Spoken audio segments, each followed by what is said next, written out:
Capes on the Couch podcast is for entertainment purposes only. Dr. Issues is a psychiatrist, but he is not your psychiatrist and does not have knowledge of your individual situation. For any personal mental health concerns, please consult your own healthcare providers. For medical emergencies, please call 911 or the designated number in your area immediately. Remember that you are not alone and help is out there.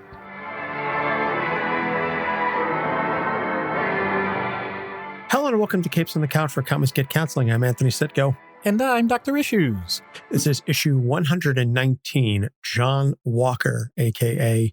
Super Patriot, Captain America, and U.S. Agent, to tie in with the season finale of Falcon and Winter Soldier coming later this week. We thought it was a good time to talk about the man who would be Captain America and is Captain America in the MCU, but not really. I'm thoroughly enjoying the show, by the way. I just want to add. And I am a fan of what they're doing with Wyatt Russell, the actor playing John Walker. And yes, I am obviously a huge Captain America fan. I have the shield tattooed on my shoulder blade. Do I like the idea of them bringing in somebody new to be Captain America? Obviously, no. Am I going to send Wyatt Russell death threats online for playing the role? No. Just stop. Just be better than that, people. Seriously? Yeah, thank you for being the voice of reason. So just another quick friendly reminder, go to podchaser.com and leave us reviews, because every review you leave earns 25 cents towards Meals on Wheels and their COVID-19 relief fund. And we, of course, will respond to all of the reviews that we get. And just in general, go to Podchaser, go to Apple Podcasts. Well, in particular, go to Podchaser this month. But, please, we always enjoy the ratings and reviews that you leave for us. Like Jeanine, our present level patron, who left us this wonderful review. Capes on the Couch has literally gotten me through the trials of the last year. It's been rough all around, but I know I can get a weekly dose of comics, voices, sass, and puns, and I look forward to it every week. There have been some truly moving conversations, and I, for one, appreciate it. Keep it up. Love you guys. And we love you, Jeanine. Thank you for your continued support and is engaging with us on social media and in the Discord. And, obviously your support as a patron is greatly appreciated. Yes, thank you so much. It really makes a difference, and just those words really indicate that we are doing something good. I hope that we continue to do something good. And so if you've enjoyed what we've done so far, looking forward to continuing to bring you more good stuff this coming year. So let's jump right into it then. John Walker, created by Mark Gruenwald and Paul Neary in Captain America, number 323, November 1986. He began as Super Patriot, a patriotic villain who served as a foil to Steve Rogers. So John was former military who received treatments that gave him superhero abilities from the Power Broker. He was originally working as a wrestler for the Unlimited Power Wrestling Federation, or whatever it was called. It's all professional wrestlers that are super enhanced. And it's funny that we're recording this during WrestleMania. We were just having a lengthy discussion with Matt about WrestleMania and professional wrestling, WWE, AEW, et cetera. So it's just sort of funny that this is coming up. So he was working as a wrestler before his manager/agent convinced him that being a hero was actually a better career choice and more lucrative.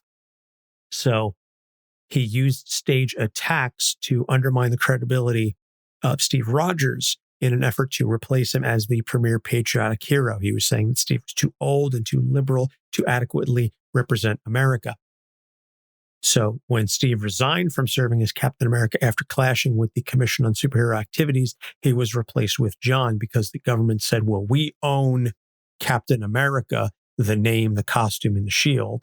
And so if you're not going to follow along with what it is that we want you to do, then you're going to be fired, or so toe the line or be fired. And he's like, I'm out, because you're not representing what America is. I'm loyal to America, not this government committee.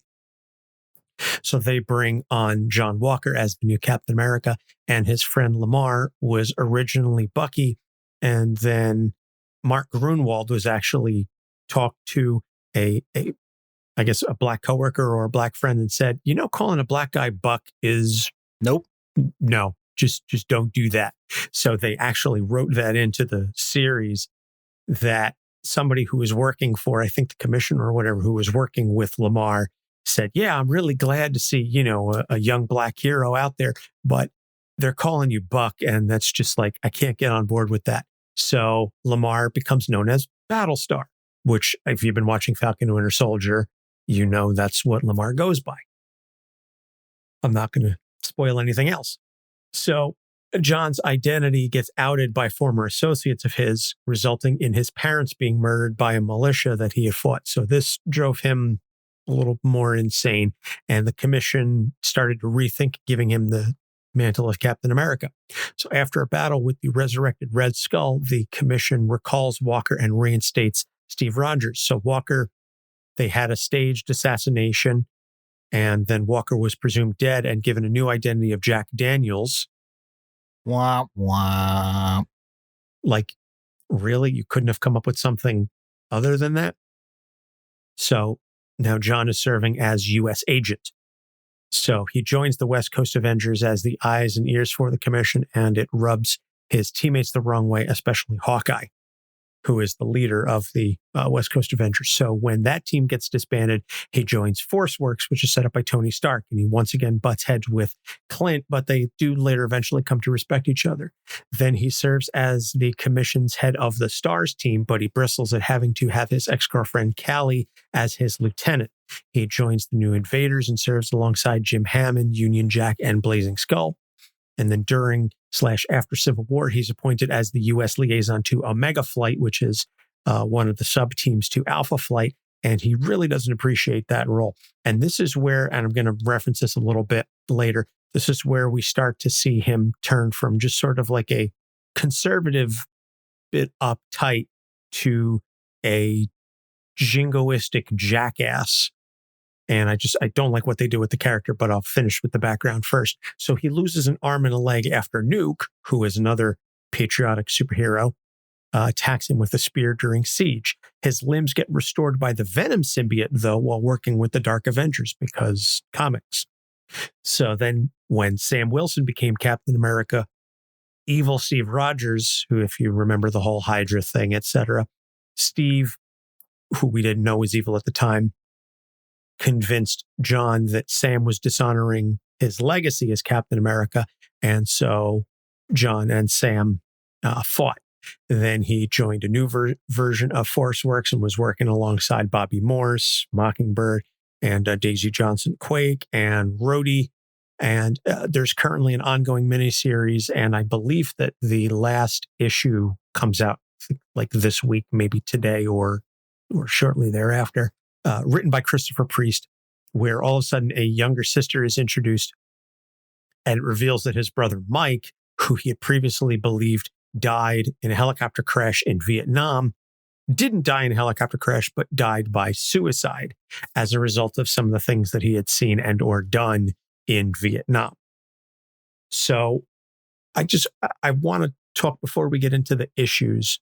This is a character that I knew of, and I think I'd read one or two books that he was in, and I mean like individual stories, not like, recurring runs. And in the process of researching for this episode, I always like to start at the beginning and, as best I can and work my way forward, hitting some of the major points along the way. So I started obviously with his introduction in the Cap book and read the version of him that was Super Patriot and then became Captain America. And then everything that happened to him as U.S. agent and his dealings with the West Coast Avengers and so on and so forth. And then I skipped ahead a little bit and I read some of the late 90s, early 2000s runs. And I said, I don't know who this character is, but this is not the John Walker that I was reading. Now, I do appreciate how they had set up John Walker to be a a different version of Captain America than Steve Rogers. John Walker, in that, or as Mark Gruenwald wrote him, was conservative, but from a good place, serving God and country, etc. And I don't often like to get political on the show, and Doc is aware of that as well. But I think this is it's an apt analogy. So I'm making it for the purpose of understanding the analogy. Early John Walker was a Republican conservative in the mold of like a William F. Buckley. Maybe not as intellectual, but in the sense of, okay, I can understand where you're coming from, why you're supporting these policies and why you're doing this. Current, John Walker has just been written over the last 15 years, is a MAGA Trump supporter type Republican, jingoist, racist, and it hurts me because I see the subtlety and the nuances of the character that were there in the beginning have been stripped away. He's been Flanderized, if you're familiar with that term, where, and it's funny, we're talking about conservative Christian type characters. Ned Flanders on The Simpsons was originally a good guy who just happened to go to church. And over the course of time, they just wrote so that more and more it became that Flanders was about Jesus and God, and it overrode everything else about his character. John Walker was a character that had a lot of nuance and had a lot of angles and facets to him, and they all became stripped away so that he could be the racist douchebag. And I have far less attachment to John Walker as a character, but I feel, and she's going to laugh when I bring her up, this is what Ariel feels like when she reads Talia al Ghul now versus when she was being written by Denny O'Neil. The Demon's Daughter version of the character versus who she is now. It's a very flat two-dimensional character, and they've taken away all of the reality of the character, all the good stuff. John Walker, I would love to see where he could have gone had they continued with that version of the character. Who he is now, ain't it? And it makes me sad because there was so much potential for continuing great stories to have a conservative. He was a stick in the mud, and he rubbed his teammates the wrong way, but he wasn't being outright antagonistic about it. Now he's just yeah, I'm a dick, what are you going to do? Kind of deal. And I don't see anything that occurred over his history that warranted that kind of a change, other than writers just going, let's just make him the asshole of the team. And that frustrates me. It makes me sad, just from a reading standpoint. And again, I'm reading very condensed stuff in a condensed period of time. Maybe I'm missing a story or two that gives rise to why he would have made this change. But I see he's gone from, I see A and then B, and all of a sudden he's in T. And I'm like, there's no rhyme or reason why he would have ended up there. But that's just me. I can kind of put a positive spin on that in the sense that it just means that there's a lot of gaps that can be filled over time to find out how a person progresses, because to be honest, that's not much different than some people I know that have had some drastic changes over the course of several years, but you don't get the narrative, you only get the snapshots. So I don't have much more to add from that angle. You've read way more than I have, I'll admit that. So I don't think I have I don't have the authority to speak as much from that collective standpoint. So rather than me trying to hem and haw about your take, I'll just say, clearly knowing you, that it's a highly reasoned point of view to take. And I'll say go with it. So I want to make sure there's a distinction there, though, between the idea that if you feel like there have been things in life that are worthy of protection and preserving, then that is an amazing thing. If you think that that has to come at the expense of anybody looking at life in a different way, that's where it becomes harmful. And that is just the overall view that I like to give with anything when it comes to politics. And the other way too, actually. If you're going to change things just because the sake of personal change and selfishness, you may do some damage. But if you're looking to make the world better because you see things that other people didn't see before you, then I hope that it all works out for the better. So I apologize for being so wishy-washy about it. It's not even that. It's just, I feel like at this point, if you're willing to say that, I'm willing to bear this on my end. I feel like I'm one of the last centrists, and I don't mean that in the political term if you actually look up what centrist means. I mean that as in the one person sometimes in the room that, and if I'm offending anybody, so be it, but looks around like the entire gallery of what's going on all sides and says, is everybody insane except me? So, maybe I'm alienating a lot of people by saying that, but from what I've read from US, so, all of it, it's just, I feel like it takes the tack that you have to attach this man with this cause. And I don't think it ever had to be that way. The character stood well enough alone, and instead it got attached to something that was unnecessary. That's it. All right. That's fair. We normally wait until we get into the issues to get this kind of heady stuff. But like I said, I just felt the need to, I don't want to say soapbox, but it just having read everything to research for this episode and then seeing where the character went, I'm like, there's just so much missed opportunity. That's why I think Gruenwald wrote him best, because he wrote him as three-dimensional. And then everybody else subsequently just sort of disregarded all that other meat on those bones and just made him very flat. And maybe it's because he's been on team after team after team, and hasn't really had an opportunity to be a solo character fleshed out other than his role within the context of a greater ensemble. And it's hard to give, that sort of time and character development and growth to one character when they're in a team book. But the good writers can do it anyway. But in any case, so issues, now that we're formally getting into all of this. So the first issue is he's coping with the loss of his brother and his parents. And as I said, as recently, he's learning that his brother did not die the way that he thought he did. But regardless, his older brother, Mike, was his idol, was his hero.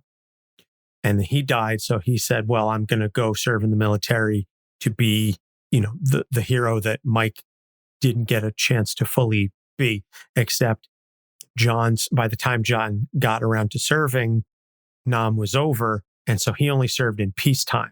So he didn't get an opportunity to have his hero moment per se. So that was frustrating. And then his parents were killed because people found out who he was. So his identity got leaked, and he struggled with that for a very long time. So that's a lot to deal with, dealing with that kind of family loss. And it's going to weigh on anybody's mind. I don't care who you are, whether you've taken super soldier serum or not. Losing a brother and your parents in, a short time span is difficult. Yeah. And just to take the opportunity to expand, especially on the part with his brother, the age that certain things happen can make a huge difference when it comes to family. I know we've discussed that in many different ways, but think about it. Especially when you're younger, if you have this type of relationship where you're idolizing your older sibling, then in a way, their premature death ends up becoming this permanent golden statue just this beacon of hope and light that you know is going to guide you no matter what. They didn't have a chance to even have their reputation sullied. They never became the villain because they died young enough as a hero.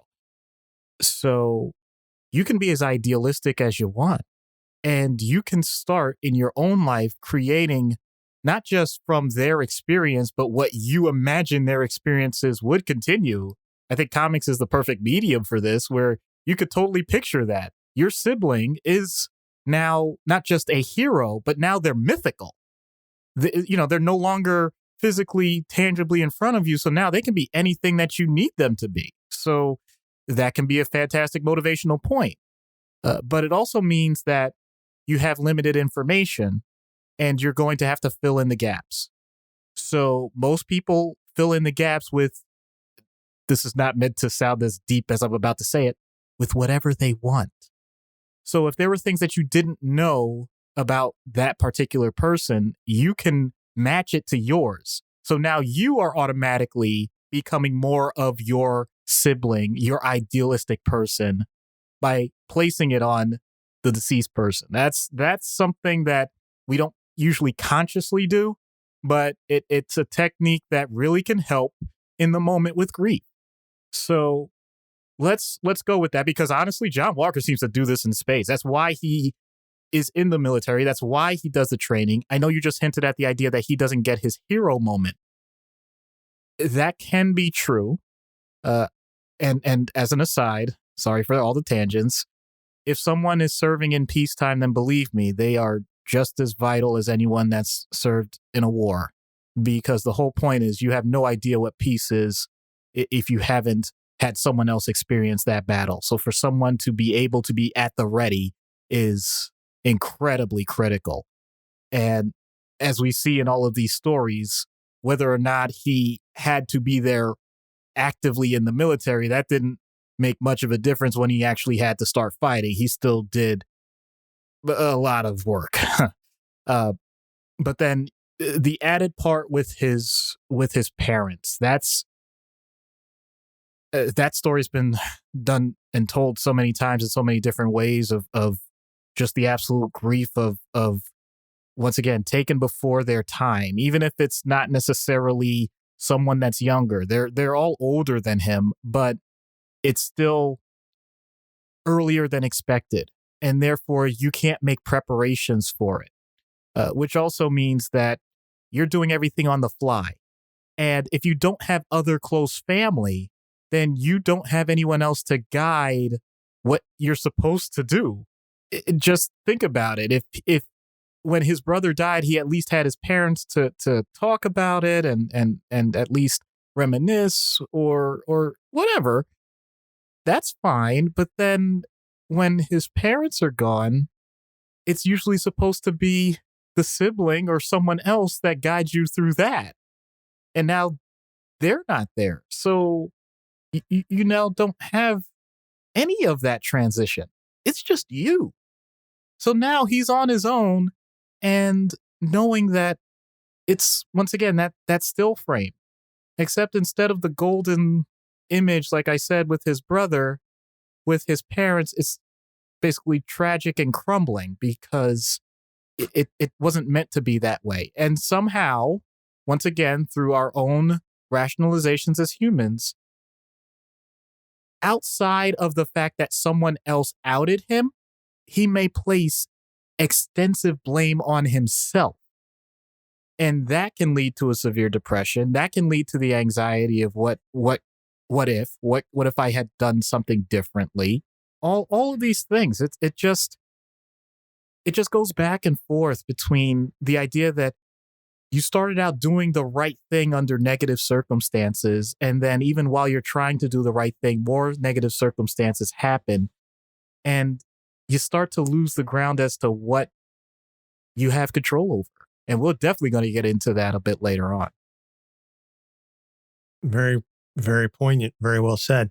So let's just get right into the second issue then. And this is something that I had been alluding to a little bit in the background and some of the distinctions that happened between the early version of the character and the later version of the character.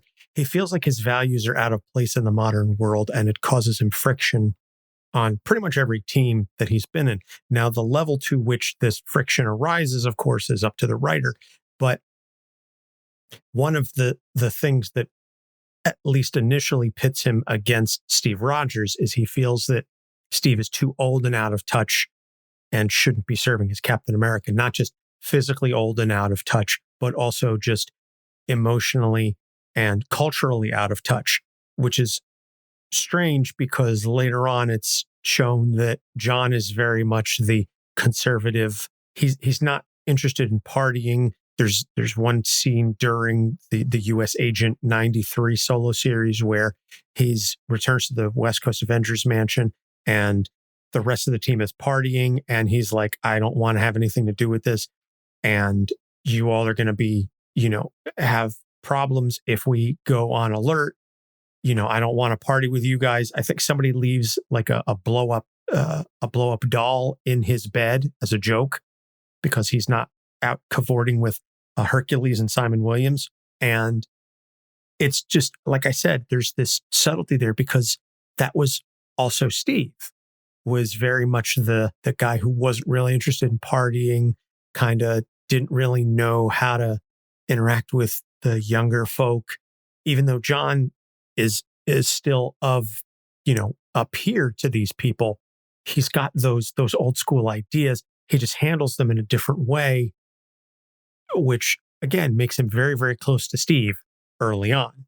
Later, it's more of this jingoistic, racist mentality that he has, picking on non-white members of the team. And I just go, this is not cool. This is not okay because, again, old school John Walker wasn't racist. He was just a stick in the mud. And it bothers me to see what they did with the character. But regardless of that, as I said, he feels like his values are out of place and this causes problems. Okay, so I'm going to take a little bit of a turn here. I don't disagree with you when you describe the change of the character as it's written over the years, but I don't think that has to be as off-putting as you're making it sound, in the sense that, first of all, people do adapt over their lifetimes and they do have changes.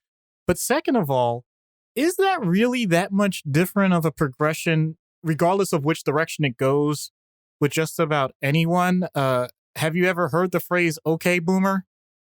There's a reason why that became popular. It's the idea that you are now just so far removed from what people would be considered the most important, popular, trending thing that you need to be somehow chastised. And is that fair? Of course it's not. But that generation also was the generation that really started to give rise to the idea that you could do things for yourself and that you could take individual stances and you could monetize things in a way that, we never thought we could, and create lives for yourselves that are almost independent of everything else in society and all the other things that we didn't think were possible until the 1960s and 1970s. So the idea that someone like John Walker recognized at an early age, when given the opportunity, that this older man is now starting to lose a step, and therefore, not just physically, but also just socially, not going to be able to compete with those around him. And actually, I did read that one, and that was pretty poignant, where they're battling it out, and Steve is pretty much using all of his savvy to get through the fight. And meanwhile, John is clearly just has more energy, he has a bit of a strength advantage, but it's a stalemate. And the only difference is that he takes a throwing star. He nails Steve with it. It doesn't damage him, but his point is, you had nothing left and I just nailed you. And he just leaves it at that. And Steve is like, it's a draw. And John's point was, you can call it a draw if you want. My point is, I still had more in the tank and I still had more at my disposal. So in a way, he was trying to point out it was a changing of the guard. which is very common in our society, be it in families, be it in any other circumstance, that's going to happen. Let's make this clear. I'm not saying that one way is right over the other. It's going to happen. What a person does to process the fact that it happens, that's where emotionally it can have lasting effects. So for someone like John, that was a feather in his cap. So he's getting more confident. But as you said, things changed over time. And maybe the idea that he had that confidence and yet still had so much adversity and so many negative interactions with other people.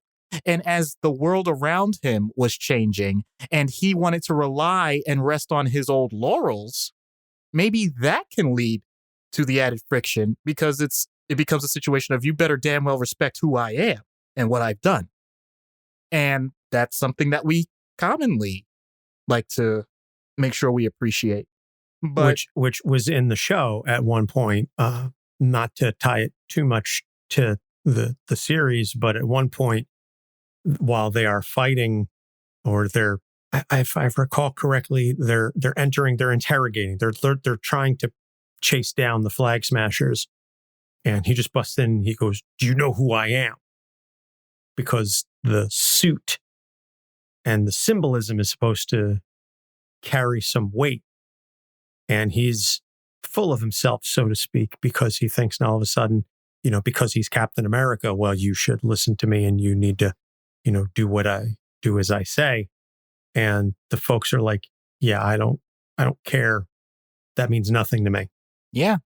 And spoiler alert, all of us, I repeat, all of us, provided you live a long enough life, are going to be on both sides of this. So there is no automatic right or wrong just based on that premise alone. It's purely a matter of the emotional responses and how you decide to process it. So we all have these moments. Right now, I'll give an example. My wife is watching about the 1996 NBA draft because that's considered one of the most stacked drafts ever in terms of NBA players. And the second that I saw the trailer for it, I said, "Oh my God, this is amazing." And I just realized, because I was going to mention it to my daughter to see if we can get her turned on to the basketball. And I realized this girl does not give a darn about anything related to that. So yes, we'll do our best to expose her. But if that's not something she cares about, it doesn't matter how much I care about it. She may humor me, but there's nothing inherently wrong with the idea that she has her own thing. And I'm not even saying whether or not she likes basketball. I'm just saying in general. Someone could be a huge fan of something today and not be a fan of every iteration of what came before it. Think of it as when the nostalgia bias gets instilled. It's almost as if we all have this personal lever or switch in us that gets tripped on for whatever reason. But then once it's there, it's like, how dare no one have that switch the exact same way at the exact same time in the exact same moment, and anything else just quote unquote feels wrong. And that's what I feel like this character invokes, at least the way I was reading him. So every time he's talking with someone that even comes close to trying to adapt to what they're seeing around him, it bristles him. He just can't seem to take that. Even when he was at a young age, it wasn't necessarily that he thought that, he was automatically going to change in this way. It was more like, you simply don't get what I'm seeing. And having that level of disdain for what's different can be really hurtful, not just to the people around you, but even to yourself. And so that's the thing I want to be the takeaway with this. This has, in my opinion, this has nothing to do with the direct politics of the situation other than what the writers invoke in it. This has everything to do with the idea that if you're willing to shut yourself off from the world, don't wonder why the world looks blank. Ooh, I like that. And, as somebody who went through a period in my life where I was like, well, if you don't like the things that I like in the way that I like them, that just means that you're wrong and I'm not going to deal with you. That spoke to me a bit. I won't lie. I've gotten past that. At least I like to think I have. There's nothing wrong with holding on to the things that are incredibly valuable and dear to you and ingratiating them with the other things that are going to come forward that also can be of value and meaning. The two things can coexist. I don't know where the heck people lost this idea, but let's go ahead and just bring that back to the forefront. Works for me. I'm all for it, such as it is, for whatever that's worth. So the last issue is he's always serving someone else's agenda because he always ends up on a team. And he tries to be the good soldier as best as he can because of the military background and everything else. But he does really get tired of always having to answer to someone else, always having to serve someone else's orders. Even if he's the head of the team, there's still always someone above him that he has to answer to. You know, Stars, New Invaders, West Coast Avengers, you know, Force Works, etc. There's always somebody else there, somebody that he answers to. And he gets really, really tired of it. And I can't say I blame him, you know? It's tiresome having to always, follow orders. And maybe that's why he's as abrupt and brusque as he is, but I'll leave that to you.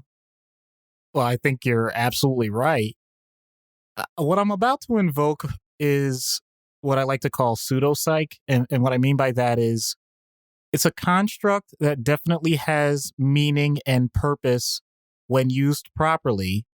It is not something that has the type of rigor that you can, for example, make diagnoses off of, but it can be useful if you have this type of question in your life and you're looking for some sort of advancement from a personal standpoint in terms of accomplishing goals, be it in career, in personal life, friendships, relationships, whatever. So what I'm about to reference is not my idea. It's by Gretchen Rubin, who is a former attorney who also decided that she was going to study deeply in terms of the social sciences.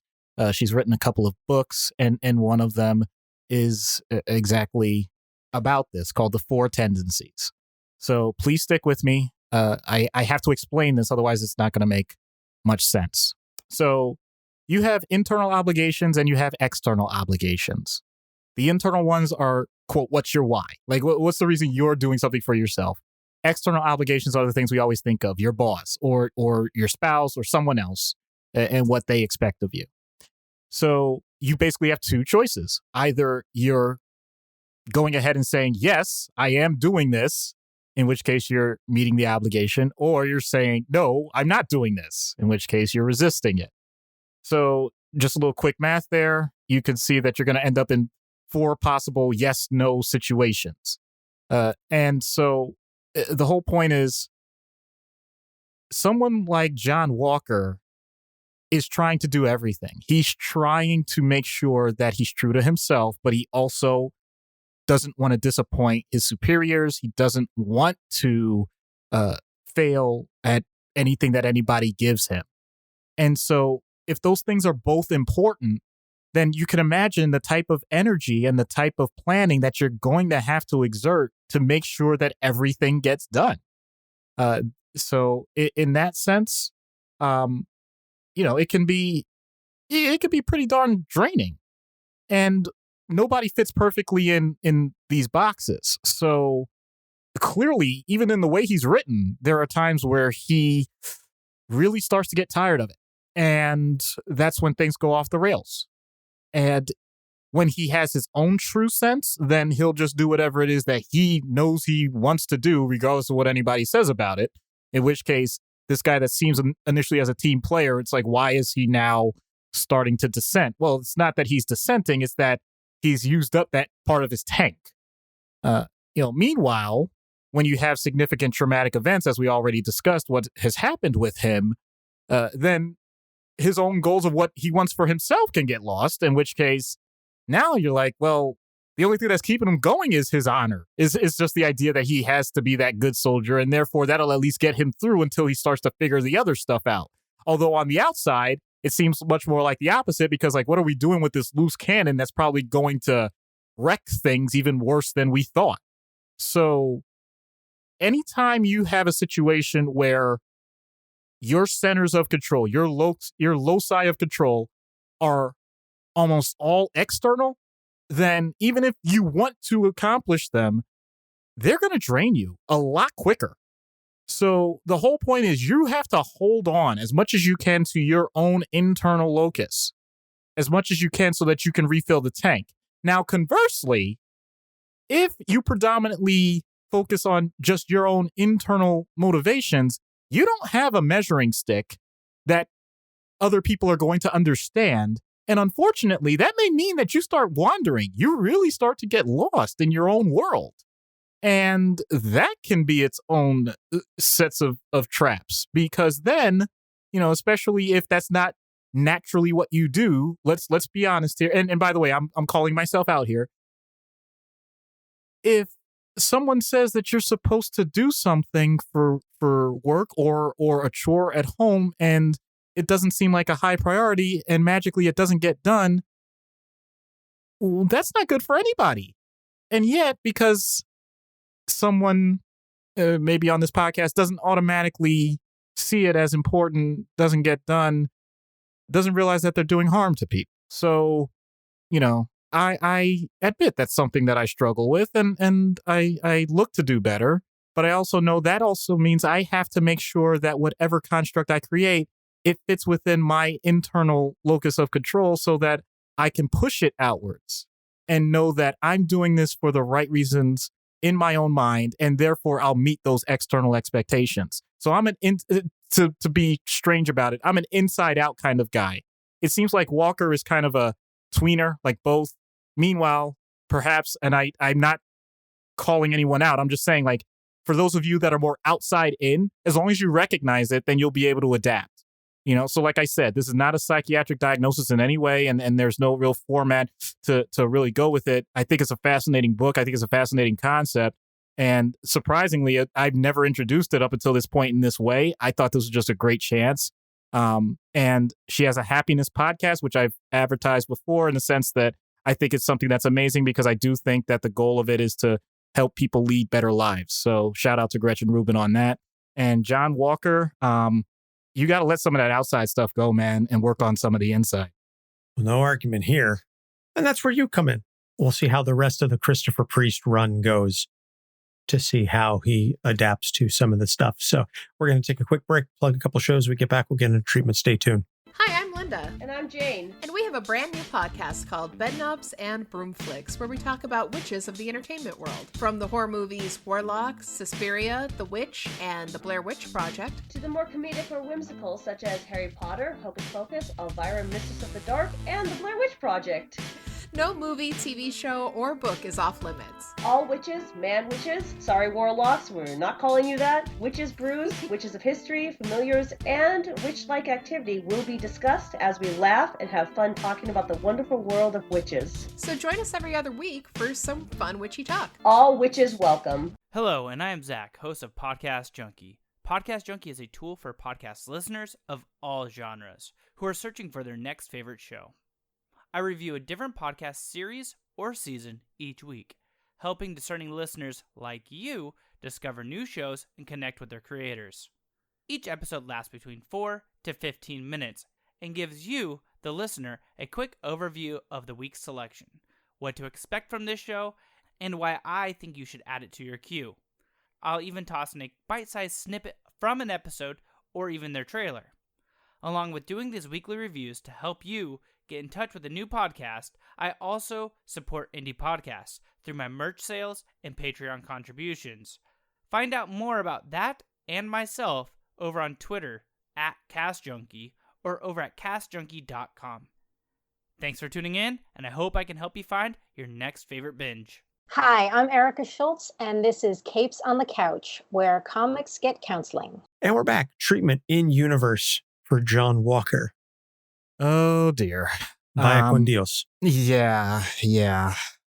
You know, this one is a little tough because with the circumstance that he's in and the agencies that he's had to deal with, this may sound paranoid on my part. I don't know if I could ever get to a point where I would be comfortable with the confidentiality necessary to make as much progress as I want.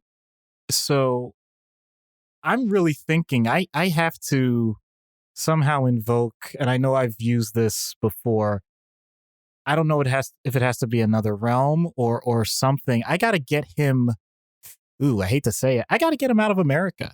I have to get him, somewhere that's more neutral territory, because I don't want, both for him, I don't want him to use that as the crutch of he's doing what he has to do because America, F yeah, and just kind of blast away anything that I'm throwing at him. But I also don't want the idea of feeling like there are other higher ups that are going to want to know my report on him. And I do think that that's something that would be pretty darn important. So, we have to find some way to make this totally black box. And I'll admit I haven't quite worked out how we would do that exactly. We might have to get into more of the mystical side with Doctor Strange or something. I don't know, but that would be my main thing. Like, let's take the America out of the former Captain America and let's work from there. Because otherwise, I feel like it just gets so darn enmeshed that anything that I say outside of that realm is going to come across as an attack, and I don't want it that way. That's a really interesting take.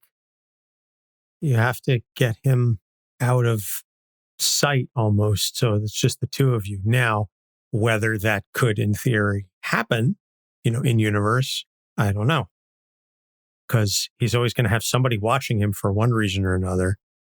So the idea that you'd be able to just, abscond with him to get him therapy, I don't know how successful that would be. So out of universe, then, I would argue is just maybe a retired soldier, maybe a military contractor at this point, somebody who's looking for their place in the world. Yeah, you're speaking my language on that. And is dealing with all of the horrors they've seen, something that, that they don't want to open up about, and it's impacting how they interact with the people around them, maybe the rest of their team, their coworkers, their family. Yeah. This is, something that is all too real to many, many people. Yep. Public service announcement. The VA health system, regardless of what you think about the government as a whole, does have an incredible amount of resources when it comes to former military and military families with regards to both mental and physical health. And I strongly advocate, if you are eligible as a member of the armed forces, then please take advantage of it. You have earned those benefits and please use them. And also, if you are eligible for other benefits, including possible disability, I always encourage people to at least go through the process, because the more you know, the better off you'll be able to handle what comes next in your life. If you're making a transition from the military to the civilian world, or if you're already in the civilian world and simply needed to take some space. So that unsolicited VA commercial is done. Bureaucracy aside, in some of its areas, it does exist. To get back to his individual treatment, this is a situation where you have to find out where the person is in that transition. Are they looking to still go full steam ahead? There's nothing wrong with someone that needs to take a break after doing such hard work. Let's say they did their full 20, so now they have their pension and everything. If you're in the mindset that you need that break, then by all means take it. If you feel like you're ready to fully retire because of the physical toll that it's taken, not to mention the mental stress of whatever you've done or seen, that's okay too. The full range of responses is acceptable as long as it's not doing harm to you or others. I want to make sure that a person knows that, because sometimes families, friends, other people may put, and I know we're kind of going back to this, it's a big theme, may be putting other expectations, their expectations on you for how they think you should respond. For those of you that want to stay in the game and want to be more active than ever because you now have the opportunity, because you have the time and you don't have Uncle Sam, pulling you back and forth as to where you're supposed to go and what you're supposed to do, then that is amazing. And go for it. You're totally capable of doing these things without someone else giving you the say-so, because that also happens. You become so indoctrinated with the idea that you can only follow orders that when you don't have that anymore, you feel lost or you feel inadequate. Many soldiers have said that. So that can be scary too. So if that's the case, then you work on just pointing out what skills do you have, and even if you don't, let's go with that quote unquote worst case scenario. Let's say, you know what, I feel really run down. I feel beat up. I do have some of the post-traumatic symptoms that they talk about, but maybe don't even meet the full criteria for diagnosis. I don't know what I want to do with this next phase of my life, but my kids are nagging me and my wife says I spend too much time in the house, but I don't feel like I can do a full-time job. But I was an enlisted man, and although I did my time, I was just barely scraping by. And now I'm a physical wreck too, so it's not like I can go out and get a labor job. Then you actually have the opportunity, because regardless of saying there are no expectations, that means that this can still be the greatest point in your life. You have the opportunity to learn through the GI Bill. You have the opportunity to explore. If you can't use it, then give it to one of your family members, which is also possible. And I'll admit, I don't know the details of all these things, but I have seen it done, and I like to research things like this anyway. The idea that there are agencies out there specifically for former military to get jobs. There are activity groups specifically for veterans, regardless of if it's for employment. Forget that. Just the idea of recreation. If you know where your VFW is, did you actually reach out to them? Have you actually looked for some of the counseling groups where it's much better to talk to a veteran than to someone like me who's an outsider and hasn't experienced what you're experienced? This is one of those situations where I like to point out, it's not the time for shame. It's the time for triumph. It's the time to know that there are so many different various avenues. I didn't want to focus on one particular treatment because I didn't feel like it would be doing it justice. Like it wouldn't be doing it a proper service to our servicemen. Whatever the angle is, whatever the avenue is to get in, it's okay to start there, because if that one doesn't work, then there are so many other ways. That's the thing that I wanted to point out with out-of-universe treatment when it comes to someone who is clearly dedicating a huge part of their life, maybe their whole life, for many people that they'll never even get a chance to know or meet. And say what you will about the government, and I'm not trying to play favorites or any one political side over the other, but at this point, I think for most of us, we recognize that we put as many things as we can in place to honor those people and to help them in any way when their service is done one way or another, or if they wish to continue, that they at least get the proper respect they deserve. I find it fascinating that John's background involves his brother one way or another being involved in something like Vietnam, because history thing for people that may not recognize it that are younger, that was a huge turning point for how our country saw the military, to be blunt.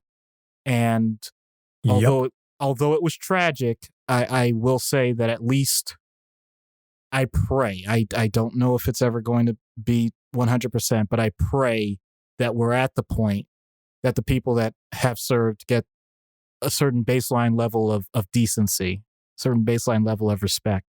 And if anybody listening to this, if you feel like you haven't gotten that from anyone, then please trust that you're getting it from me and Anthony right now. Amen.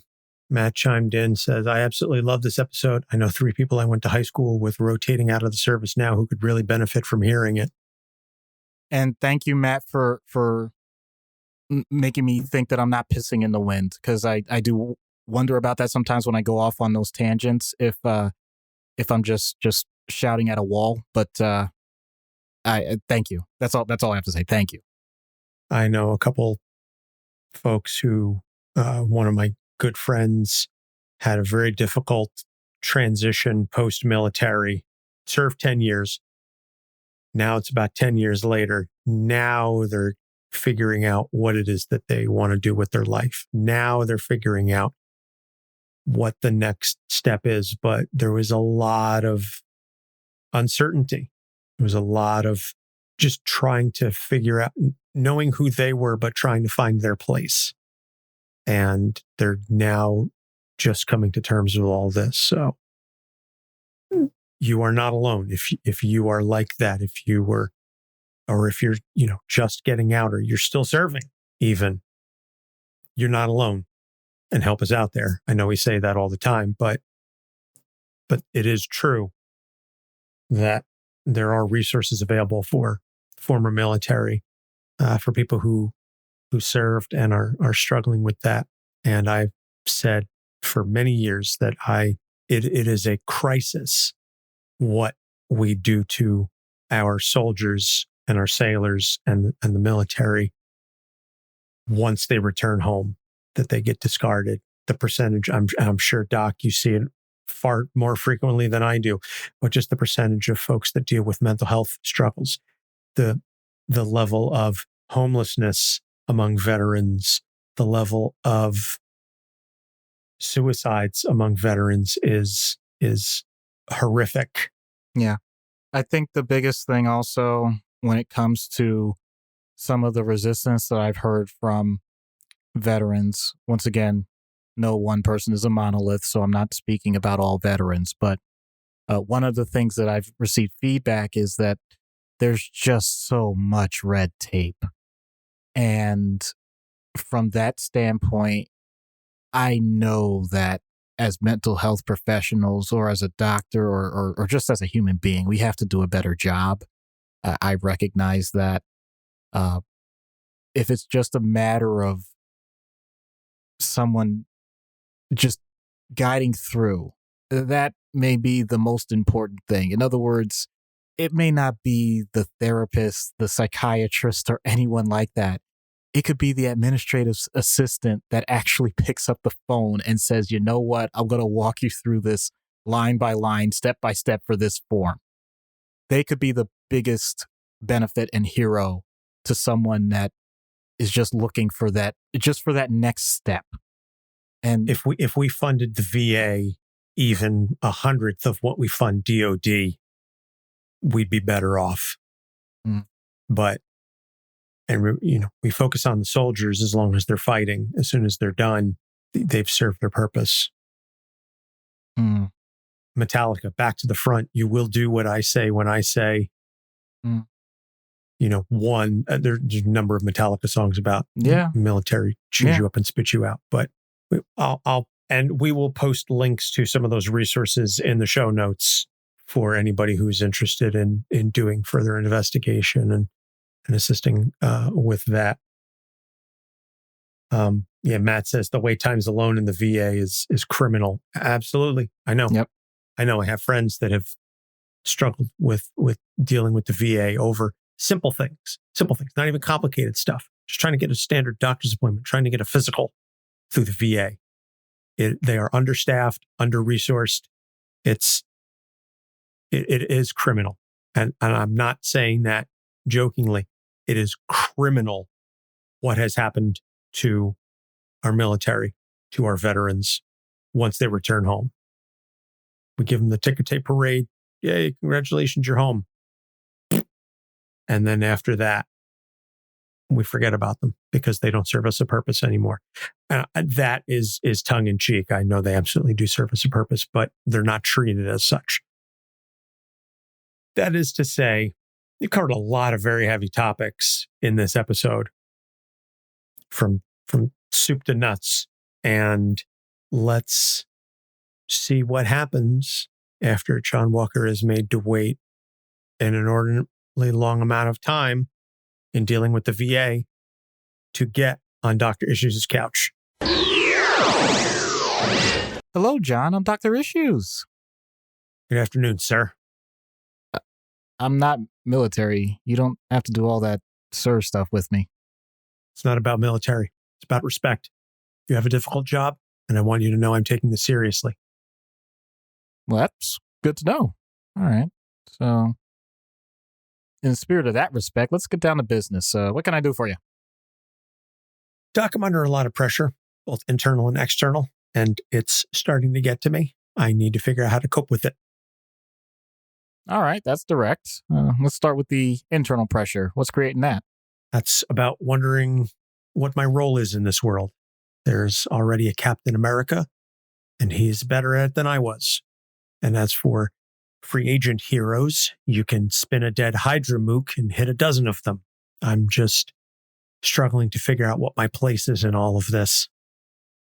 Well, first off, I appreciate that you're able to articulate these kind of issues so eloquently. Makes my job that much easier.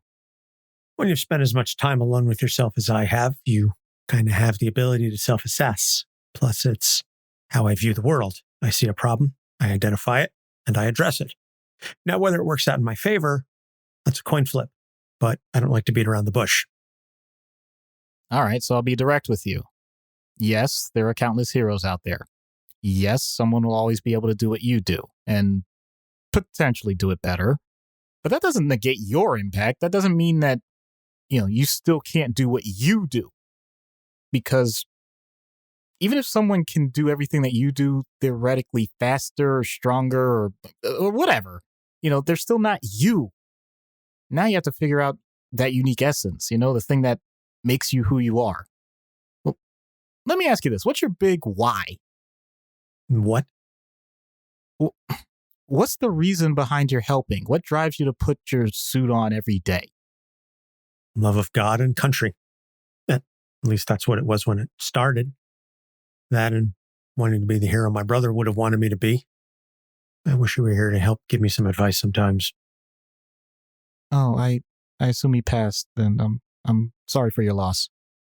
He died in Nam, fighting the good fight. Now, most people don't agree with whether or not we should have been there, but we never back down from a fight. That's not America. That's not who we are. Okay, I respect that. Let's get back to your reason. Do you think your brother... Mike. Do you think Mike would approve of what you're doing? Beating up the enemy? Sure. Wanting to protect our country? Hell yeah. Getting mixed up in random conflicts that have nothing to do with either of those points? Not so much. You sound like you don't have much control over that last part. They don't call them contemplative decision orders. Once in a while, I do some stuff that I'm not at liberty to disclose, but that's only because I get put in those situations that somebody screwed up. Somebody? Once in a while, it's me. I see. And how does that make you feel? I don't like it, but I also know I'm never going to make the perfect decision all the time. I do the best I can with what I've got. Now, having said that, there have been some monumental mistakes that do eat at me, and those are the ones I try not to repeat or try not to get myself in another situation where I could repeat them. How bad? Like so bad that you can't sleep at night, or so bad that the thought of it happening again means you'll never sleep again? Yes. Well, damn. Come on, doctor. I'm sure you've heard so many stories over the years. I'm not exaggerating when I say that the stuff that I've been through, you could not survive. I wouldn't begin to compare my life with yours or other patients' stories with your stories, Not for nothing, Doc, but my entire career, my entire life has been spent in comparison to one person or another. Mike, Steve Rogers, Clint Barton. I'm always following someone or other, and always asking and being asked what it's like to step into their shoes. So, frankly, comparisons ain't anything new to me. Then you might be familiar with the phrase, comparison is the thief of joy. Through no control of your own, people have sucked the life out of a new experience. It should be an honor to do what you do. Now it sounds like it's a burden. It's not always a burden. Like I said, I was born to do this. I just wish it wasn't always so draining. I guess that comes with the external and the internal pressure. Okay, then. What kind of external pressure do you face? There's always some bureaucrat giving me orders, somebody who wants the good soldier on their team. And I get it. I'm tough and they want the symbolism of the one-time Captain America on their side. But it gets real tiresome after a while.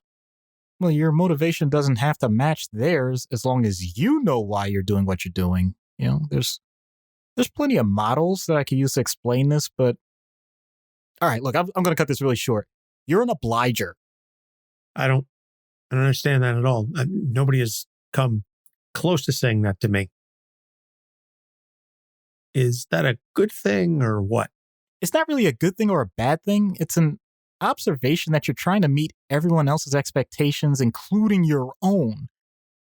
But it's not all black and white. I get the sense that if things go sideways... Yeah, I get to that point when no amount of authority is going to stand in my way.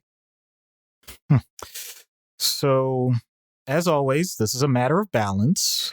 And here we go with this woo-woo nonsense. I know therapy helps. I know I need to take time for myself. I know I should pick my spots. You don't have to talk to me like I'm in 5th grade about this stuff.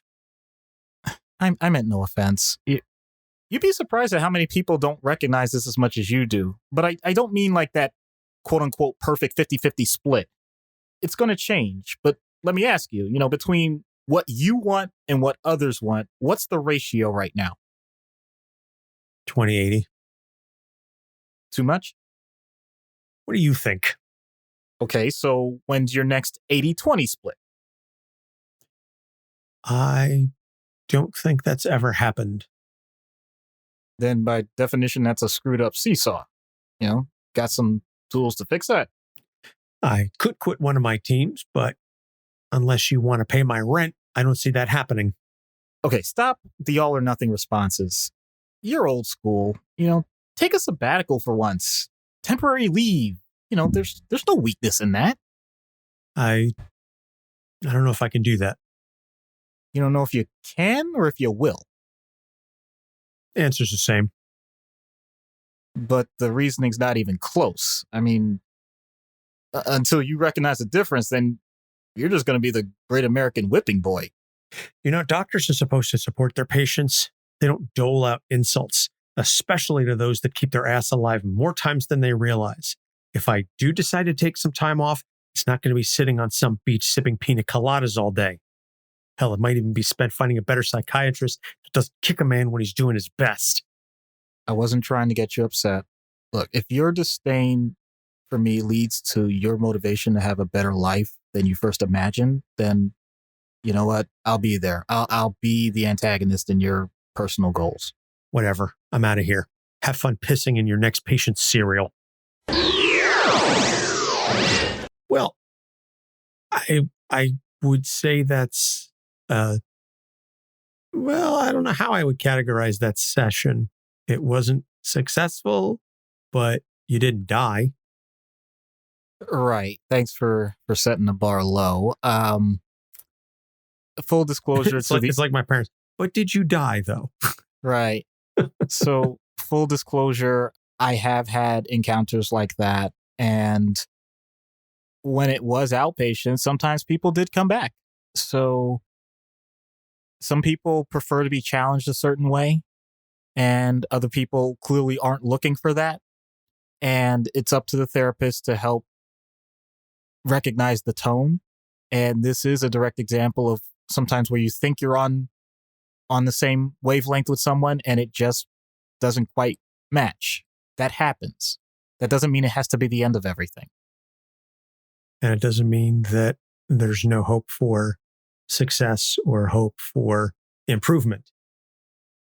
It just may not be with you. Exactly.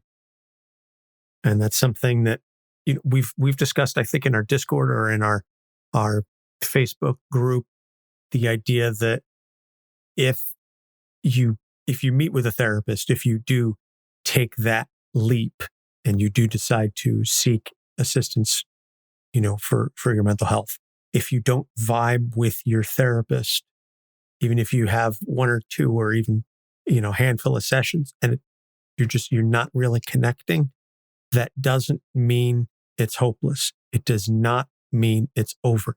It just means that that therapist is not the right fit for you. It's not easy, and it's going to feel crummy.